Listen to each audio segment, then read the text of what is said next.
Fala pessoal, eu sou Paulo Pires e você está no canal Museu Vascaíno. Esse é mais um vídeo da série Camisas e Suas Histórias. E hoje eu vou contar para vocês a história do início das numerações nas camisas de futebol, principalmente nas camisas do Vasco da Gama. Então se você quer conhecer essa história, fica ligado aqui comigo que logo depois da vinheta a gente começa o vídeo.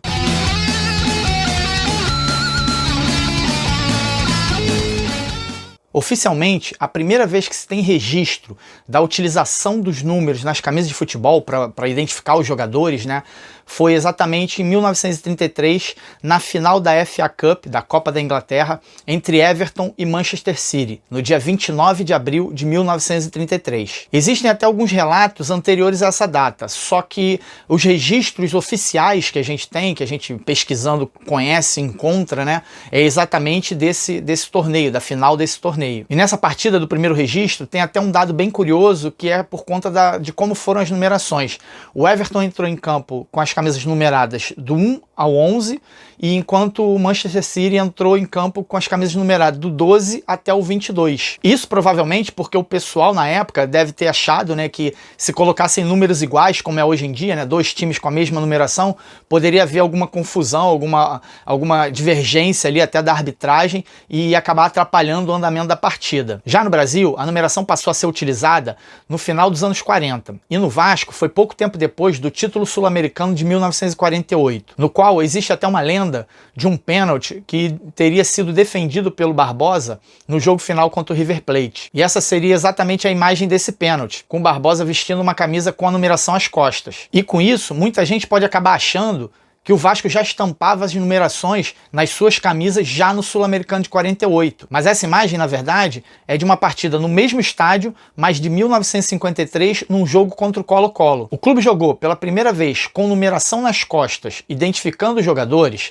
no dia 11 de julho de 1948, contra o Bom Sucesso, na estreia do Campeonato Carioca. O registro que a gente tem dessa partida foi retirado do jornal O Globo, e é o único registro que eu tenho, que eu consegui por enquanto dessa partida, e realmente é um registro que não tem tanta qualidade, mas de certa forma a gente consegue visualizar as numerações nas camisas. E no início o Vasco usava um box retangular preto com os números em branco. Isso com certeza era para dar um contraste e destacar melhor a numeração. E foi assim tanto nas camisas brancas quanto nas camisas pretas durante esse período inicial. O Vasco também usou as camisas com cores dos boxes e números invertidos, como a gente pode ver nas imagens. Os boxes brancos e os números, a princípio, os pretos. E isso é uma outra informação que muitos também não sabem. No início das numerações, o Vasco utilizava somente números pretos ou brancos nas camisas, diferente dos tão conhecidos números vermelhos usados até hoje em dia. Somente em 1950 que a gente começa a encontrar alguns registros efetivos da numeração vermelha sendo utilizada nas camisas do Vasco. Mas isso levando em conta a minha teoria, claro, que no caso seria da numeração vermelha começar a ser usada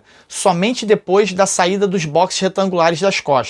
Eu acredito que a utilização desses boxes tenha sido justamente para poder fazer o contraste, né, o preto com o branco, que ficaria bem mais claro e mais nítido para você ver de uma certa distância. E quando de certa forma eles conseguiram identificar que o número vermelho, a numeração vermelha nas costas da camisa ficaria bom, de repente ficaria uma visibilidade boa, mesmo de longe, pararam de utilizar esse box, então começaram a usar somente a numeração direta na camisa. E claro que também pode ter acontecido da numeração vermelha ter sido utilizada ainda com os boxes em algumas imagens, alguns registros que a gente acaba pegando, mas de certa forma, na minha opinião, como eu estou falando, isso é minha teoria, eu acredito que tenha sido o vermelho só utilizado após a saída dos boxes.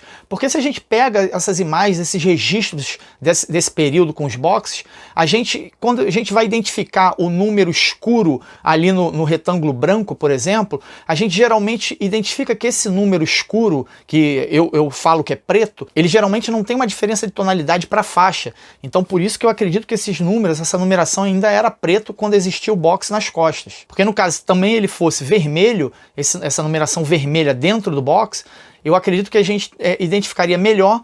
Fazendo uma comparação com as faixas, ele deveria ser um pouquinho mais claro do que a cor da faixa, porque o vermelho não seria tão escuro quanto o preto.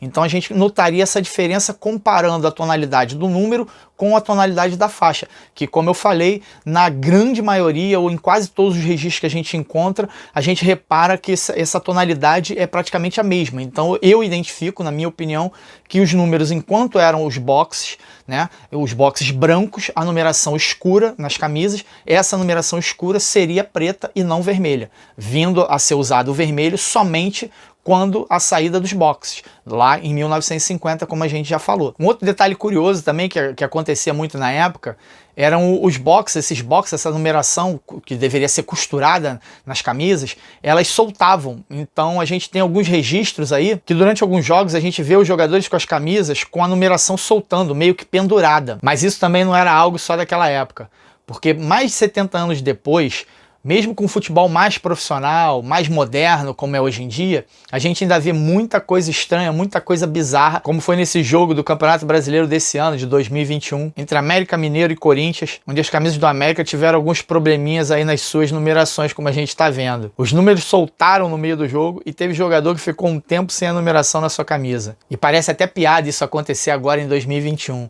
Mas é bem real, como vocês puderam ver aí. E é isso, pessoal. Hoje, então, você conheceu um pouquinho mais da história do início das numerações nas camisas de futebol, principalmente aqui nas camisas do Vasco. E se você ficou com alguma dúvida, tem alguma sugestão aí para o nosso canal, para os nossos vídeos, escreve para mim aí nos comentários que eu quero trocar essa bola com você. Se você também gostou do vídeo, curte o vídeo aí, deixa seu like aí, clica no joinha para dar aquela força pra gente, compartilha também com os amigos, manda aí nos grupos de WhatsApp, se inscreve no canal se você também não é inscrito. Afinal, a gente conta muito com a ajuda de vocês aí para esse compartilhamento, essa divulgação do canal e dos nossos vídeos, beleza? Um forte abraço a todos e até o próximo vídeo, galera!